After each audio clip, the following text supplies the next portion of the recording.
क्या आपने कभी सोचा है कि त्रेता युग के परम भक्त लंकापति विभीषण का महाभारत से क्या संबंध था? क्या सचमुच वे द्वापर युग में धर्मराज युधिष्ठिर के राजसूय यज्ञ में उपस्थित हुए थे? क्या उन्होंने वास्तव में किसी भी राजा के सामने अपना मस्तक झुकाने से इनकार कर दिया था? और जब भगवान श्री कृष्ण उनके सामने आए तब ऐसा क्या हुआ कि विभीषण की आंखों से आंसुओं की अविरल धारा बह निकली? आज की अद्भुत और रहस्यमयी कथा आपको त्रेता से द्वापर युग तक की ऐसी दिव्य गाथा पर ले जाएगी जहां आपको भगवान श्री राम और श्री कृष्ण की अभिन्नता, एक सच्चे भक्त की अटूट निष्ठा और भगवान की अटूट लीला का दर्शन होगा। इसलिए इस कहानी को अंत तक अवश्य सुनिए, क्योंकि अंत में छिपा है ऐसा रहस्य जो हर श्री राम और श्री कृष्ण भक्त का हृदय भाव विभोर कर देगा। यह मस्तक केवल प्रभु श्री राम के सामने झुकता है, किसी और के सामने नहीं। सभा में यह वचन गूंजते ही चारों ओर सन्नाटा छा गया। क्या यह विभीषण का दुस्साहस है? यह तो सरासर अपमान है। यह कदापि सहन नहीं किया जाएगा। यह धृष्टा है विभीषण, तुम कुलद्रोही हो। यही तुम्हारा धर्म है। सृष्टि के आराम से ही भगवान नारायण धर्म की रक्षा के लिए युग युग में विभिन्न अवतार धारण करते रहे हैं। आप सभी जानते हैं कि त्रेता युग में मर्यादा पुरुषोत्तम भगवान श्री राम ने अधर्मी रावण का वध करके धर्म की स्थापना की थी। युद्ध की समाप्ति के बाद उन्होंने लंका का राज सिंहासन रावण के छोटे भाई अपने परम भक्त विभीषण को सौंप दिया। प्रभु श्री राम विभीषण की निष्काम भक्ति से अत्यंत प्रसन्न हुए और उन्हें कल्प के अंत तक चिरंजीवी रहने का वरदान प्रदान किया। इसी कारण मान्यता है कि विभीषण आज भी जीवित हैं और भगवान विष्णु के कल की अवतार की प्रतीक्षा करते हुए भगवान के ध्यान में लीन है। समय अपनी गति से आगे बढ़ता रहा। त्रेता युग का अंत हुआ और द्वापर युग का आरंभ हुआ। धर्म की पुनः स्थापना के लिए स्वयं भगवान विष्णु ने श्री कृष्ण के रूप में अवतार लिया। उसी समय कुरुवंश में धर्मराज युधिष्ठिर, भीमसेन, अर्जुन, नकुल और सहदेव का जन्म हुआ। लाक्षागृह के षड्यंत्र से जीवित बचने और द्रौपदी से विवाह के बाद जब पांडव हस्तिनापुर लौटे तब महाराज धृतराष्ट्र के सामने एक कठिन स्थिति उत्पन्न हो गई। वे पुत्र मोह के कारण दुर्योधन को भी प्रसन्न रहना चाहते थे और पांडवों को भी पूरी तरह स्वीकार नहीं कर सकते थे। इसलिए उन्होंने राज्य के नाम पर पांडवों को खंडाप्रस्थ का निर्जन और बिहड़ वन दे दिया। वह स्थान किसी साधारण वन जैसा नहीं था। वह हिंसक पशु, विषैले सर्प और अनेक मायावी जीवों का निवास था। किंतु जहाँ स्वयं श्री कृष्ण का आशीर्वाद हो वहाँ अमंगल कैसे टिक सकता था। देवशिल्पी विश्वकर्मा और मायासुर ने अपनी अद्भुत वास्तुकला से उस निर्जन वन को एक ऐसी भव्य नगरी में परिवर्तन कर दिया जिसकी शोभा देवलोक को भी मात देती थी। उसी दिव्य नगरी का नाम इंद्रप्रस्थ रखा गया। जब इंद्रप्रस्थ पूर्ण वैभव के साथ स्थापित हो गया तब धर्मराज युधिष्ठिर के मन में राजसूय यज्ञ करने की विचार उत्पन्न हुआ। यह ऐसा महायज्ञ था जिसे केवल वही सम्राट संपन्न कर सकता था जिसकी अधीनता संपूर्ण आर्यावर्त स्वीकार करे। भगवान श्री कृष्ण की आज्ञा और महर्षि देवव्यास के आशीर्वाद से धर्मराज युधिष्ठिर ने अपने चारों भाइयों को चारों दिशाओं में दिग्विजय के लिए भेजा। महाबली अर्जुन उत्तर दिशा की ओर प्रस्थान कर दिए। गदाधारी भीमसेन पूर्व दिशा की ओर बढ़े, नकुल पश्चिम दिशा में निकले और परम बुद्धिमान सहदेव दक्षिण दिशा की ओर चल पड़े। सहदेव ने अपनी वीरता, युद्ध कौशल और नीति के बल पर दक्षिण दिशा के अनेक पराक्रमी राजाओं को पराजित कर उनके राज्यों को इंद्रप्रस्थ के अधीन कर लिया। विजय प्राप्त करते हुए वे अंततः दक्षिण समुद्र के तट पर पहुंचे। समुद्र की अथाह लहरों को देखकर सहदेव गंभीर विचार में डूब गए। उन्होंने मन ही मन सोचा, यदि धर्मराज युधिष्ठिर का राजसूय यज्ञ पूर्ण रूप से सफल बनाना है तो समुद्र के उस पार स्थित स्वर्णमयी लंका के राजा चिरंजीवी विभीषण से भी कर प्राप्त करना आवश्यक होगा। समुद्र पार विशाल सेना ले जाना अत्यंत कठिन था। तभी सहदेव को एक उपाय सूझा। उन्होंने अपने बड़े भाई भीमसेन के पराक्रमी और मायावी पुत्र घटोत्कच का स्मरण किया। स्मरण करते ही महाबली घटोत्कच हाथ जोड़कर अपने काका के सामने उपस्थित हो गए। सहदेव ने उन्हें स्नेह पूर्वक गले लगाया और कहा, वत्स, तुम अपनी मायावी शक्ति से समुद्र पार करके लंका जाओ। वहाँ लंकापति विभीषण को धर्मराज युधिष्ठिर के राजसूय यज्ञ का निमंत्रण देना और उनसे कर लेकर आना। यदि वे किसी प्रकार का संकोच करे तो उन्हें यह स्मरण कराना कि यह महायज्ञ स्वयं भगवान श्री कृष्ण के शासन में संपन्न हो रहा है और संपूर्ण पृथ्वी धर्मराज युधिष्ठिर की अधीनता स्वीकार कर रही है।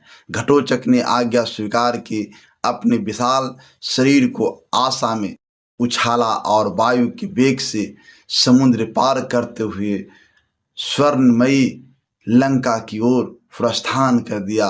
कुछ क्षणों में महाबली घटोत्कच समुद्र पार करके स्वर्णमयी लंका पहुंच गए। लंका की अलौकिक शोभा देखकर अनेक नेत्र आश्चर्य से फैल गए। स्वर्ण से निर्मित गगन चुंबी महल, रत्नों से जड़ी विशाल द्वार और चारों ओर फैला वैभव अद्भुत था। रावण के वध के बाद धर्मात्मा विभीषण के सुशासन में लंका पहले से भी अधिक शान समृद्ध और धर्ममय बन चुकी थी। घटोत्कच राजमहल के मुख्य द्वार पर पहुंचे और द्वारपालों से बोले, मैं इंद्रप्रस्थ के सम्राट धर्मराज युधिष्ठिर का दूत हूँ, लंकापति विभीषण से भेंट करना चाहता हूँ। दूत के आगमन का समाचार मिलते ही धर्मात्मा विभीषण के आदरपूर्ण उन्हें राजसभा में बुलाने का आदेश दिया। जब महाबली घटोत्कच राजसभा में पहुंचे तब कुछ क्षणों के लिए वे भी विभीषण के तेजस्वी स्वरूप को निहारते रह गए। स्वर्ण सिंहासन पर विराजमान विभीषण के मुखमंडल पर अद्भुत शांति और दिव्य तेज झलक रहा था। उनके नेत्रों में आज भी अपने आराध्य भगवान श्री राम के प्रति वही अटूट प्रेम और भक्ति दिखाई दे रही थी। विभीषण ने स्नेहपूर्वक घटोत्कच का स्वागत किया और मधुर वाणी से बोले, हे वीर, तुम्हारे मुख पर अद्भुत तेज दिखाई देता है। अपना परिचय दो, तुम किस राज के दूत बनकर आए हो और वह कौन सा सम्राट है जिसने लंकापति से कर मांगने का साहस किया है। घटोत्कच ने गर्वपूर्वक अपना परिचय दिया। उन्होंने कुरुवंश का वर्णन किया, धर्मराज युधिष्ठिर की धर्मनिष्ठा, भीमसेन के बल, अर्जुन के गांडीव तथा नकुल और सहदेव के पराक्रम का विस्तार से वर्णन किया। अंत में उन्होंने कहा, यह राजसूय यज्ञ किसी साधारण राजा का यज्ञ नहीं है, यह स्वयं भगवान श्री कृष्ण के शासन में संपन्न हो रहा है। संपूर्ण पृथ्वी धर्मराज युधिष्ठिर की अधीनता स्वीकार कर रही है, इसलिए आपसे भी विनम्र निवेदन है कि आप इस महायज्ञ के लिए करें और अपनी स्नेह भेंट प्रदान करें। जैसे ही विभीषण ने भगवान श्री कृष्ण का नाम सुना, उनका हृदय आनंद से भर उठा। वे समझ गए कि उनके आराध्य भगवान श्री राम ही अब श्री कृष्ण के रूप में पृथ्वी पर अवतरित हुए। उनके रोम रोम में भक्ति की लहर दौड़ गई। विभीषण तनिक भी क्रोधित नहीं हुए। उन्होंने मुस्कुराते हुए कहा, जहाँ धर्म है वहाँ स्वयं भगवान है, और जहाँ भगवान है वहाँ विभीषण का विरोध कैसे हो सकता है। धर्मराज युधिष्ठिर धर्म के मार्ग पर चलने वाले राजा हैं, मैं उनका सम्मान करता हूँ। इसके बाद विभीषण ने अपने सेवकों को आदेश दिया कि राजकोष से स्वर्ण, रत्न, मनिया, बहुमूल्य आभूषण, सोने की कलश, बहुमूल्य वस्त्र और अनेक प्रकार की अमूल्य भेंट लाई जाए। देखते ही देखते राजसभा में बहुमूल्य उपहारों का ढेर लग गया। घटोत्कच ने लंकापति की उदारता और धर्मनिष्ठा को प्रणाम किया। विभीषण के आदेश पर अनेक बलशाली राक्षस उन उपहारों को लेकर घटोत्कच के साथ समुद्र पार सहदेव के शिविर तक पहुँचे। सहदेव ने जब लंका से आई उस अथाह संपदा को देखा तो वे अत्यंत प्रसन्न हुए। उन्होंने विभीषण के प्रति सम्मान प्रकट किया और उन सभी उपहारों के साथ इंद्रप्रस्थ लौट आए।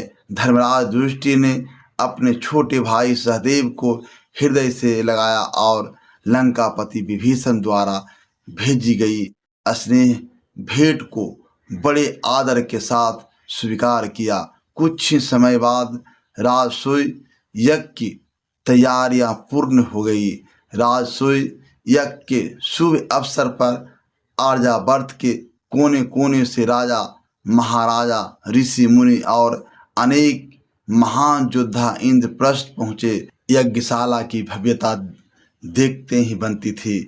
चारों ओर वैदिक मंत्रों का उच्चारण हो रहा था और पूरा वातावरण भक्तिमय हो उठा था।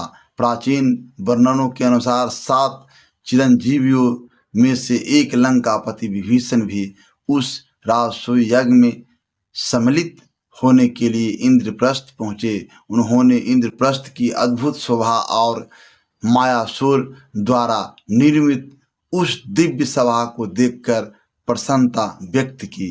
यज्ञ के दौरान एक विशेष अवसर आया जब उपस्थित सभी राजाओं के धर्मराज युधिष्ठिर के सामने अपना मस्तक झुकाकर उनकी अधीनता स्वीकार की। परंतु उस समय एक ऐसा दृश्य दिखाई दिया जिसने पूरी सभा को आश्चर्य में डाल दिया। लंकापति विभीषण अपने स्थान पर अडिग खड़े रहे।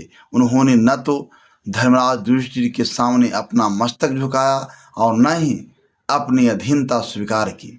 सभा में उपस्थित अनेक राजा आपस में चर्चा करने लगे। कुछ ने इसे विभीषण का अभिमान समझा तो कुछ ने इसे उनका दुस्साहस कहा।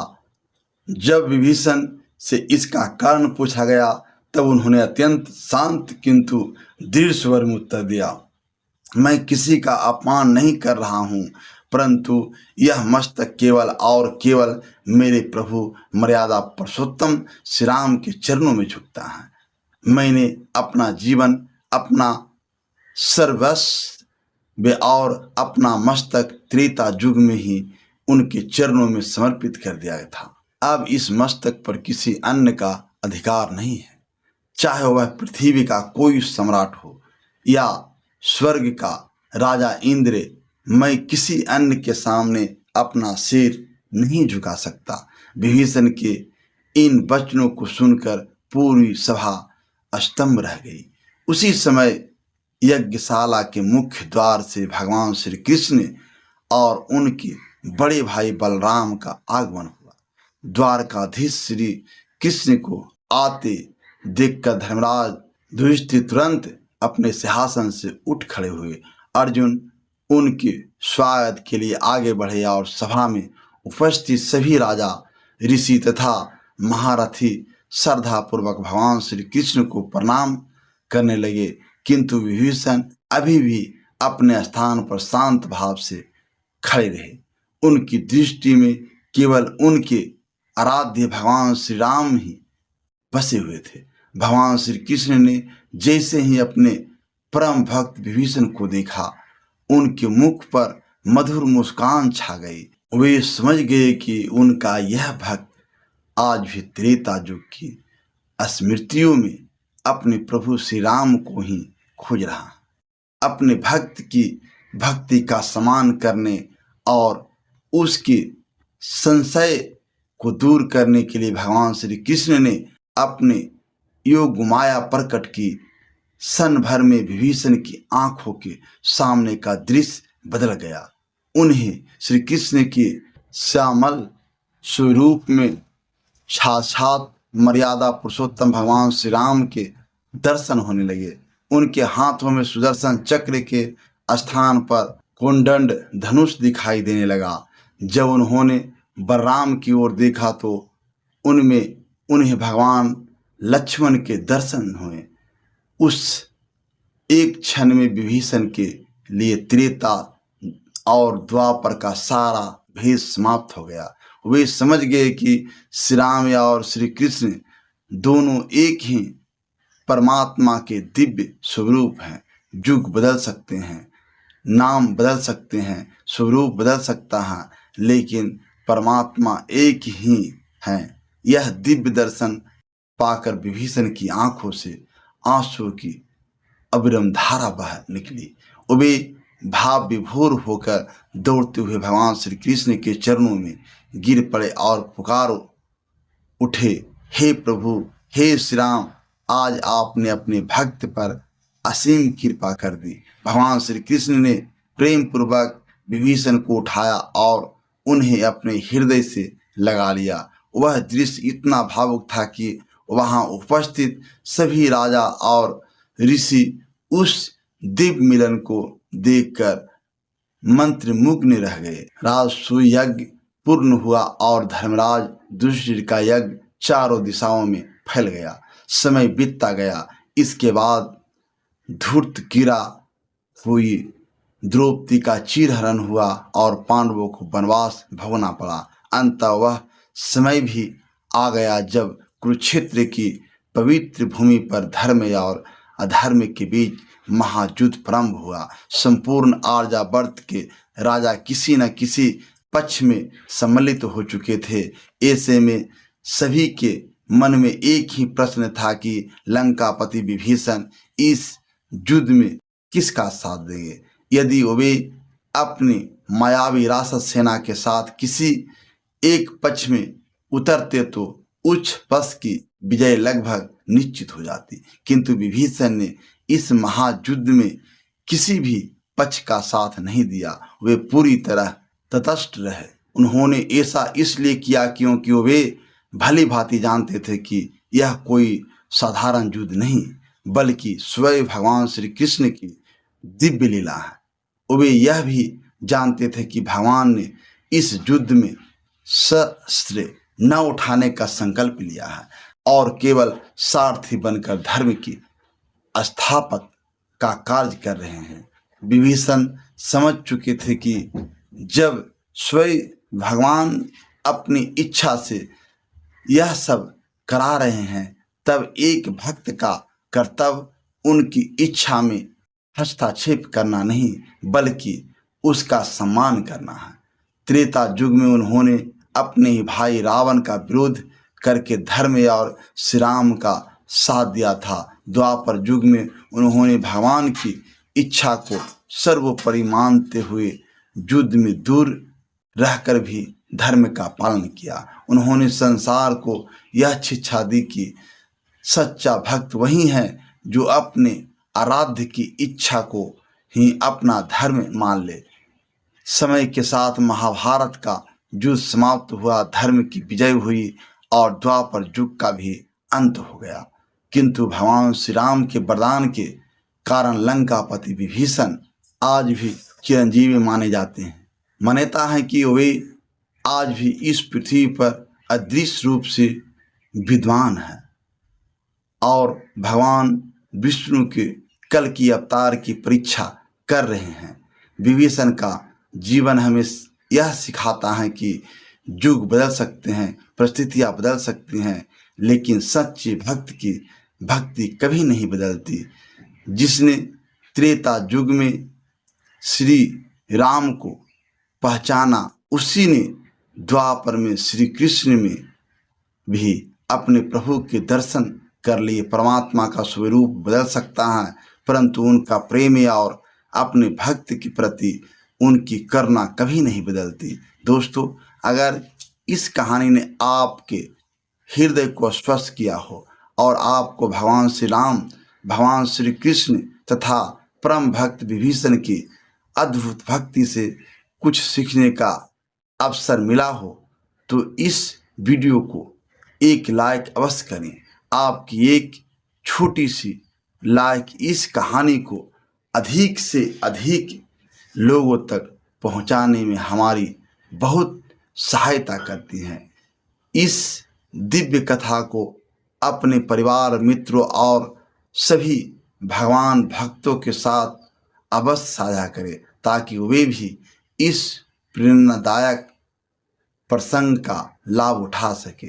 ऐसी ही पौराणिक, धार्मिक और रहस्यमयी कथाएं सुनने के लिए एसपी हिंदी कहानी चैनल को अभी सब्सक्राइब करें और बेल आइकन भी दबा दें, ताकि हमारी हर नई कहानी सबसे पहले आप तक पहुंचे।